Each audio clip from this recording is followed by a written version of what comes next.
ከጥቁር ሰማይ ስር ከካሳንቺስ ወደ 4 ኪሎ በሚወስደው ታክሲ ውስጥ ነበርኩ። አንዳች ነገር አይቼ ቀልቤን ሰረቀው። በአውራጃዬ ቦታ እስክደርስ ያየሁትን እያሰብኩ መንገዴን ቀጠልኩ። ወረድኩ። ቀልቤን የሰረቀው ነገር ስለረበሸኝ ጉዳዬን ሰረስኩና ያየሁትን ምስል በአይኔ ካሜራ ቀርጬ ለማስቀመጥ ስል ተመለስኩ ወደ ታወቅኩት ነገር። ከቤተ መንግስቱ ጀርባ ከሂልተን ሆቴል ወደ 4 ኪሎ በሚመላለሰው መንገድ ጫፍ ላይ አንድ ትልቅ ባነር ተሰቅሏል። በዚያ የማስታወቂያ ሰሌዳ ላይ ትላልቅና ለመኖሪያ ምቹ መሆናቸውን የሚያስታውቁ ማራኪ አፓርትመንቶች ተስለውበታል።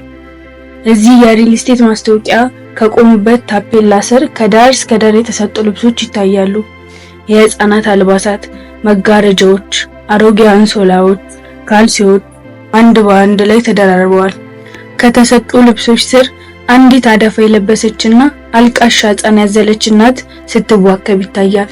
በጎርፍ ያጠበቻቸውን ልብሶች እየጨመቀች ታፔላው በተሰቀለው ባነር ታሰጣለች።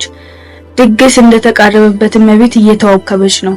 ቅደም ተከተላቸው ያልጠበቁ ስራዎችን ትሰራለች።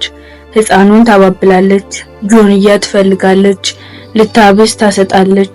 አትቆምም፣ ፋታም የላትም። ደግሞ አንገቷን ሰብራ መሬት ላይ የጀመረችውን ጉዳይ ከውናለች። አሁን ያነበብኩላችሁ መጽሐፍ የእንዳለጌታ ከበደ ጽላሎት ከሚለው መጽሐፍ ውስጥ ነው። ይህን መጽሐፍ በስሙ ኦዲዮ ቡክስ መተግበሪያ ላይ ማግኘት ትችላላችሁ። የስሙ ኦዲዮ ቡክስን አፕሊኬሽን ከፕሌይ ስቶር ወይም ከአፕ ስቶር ላይ ማግኘት ትችላላችሁ። እናመሰግናለን።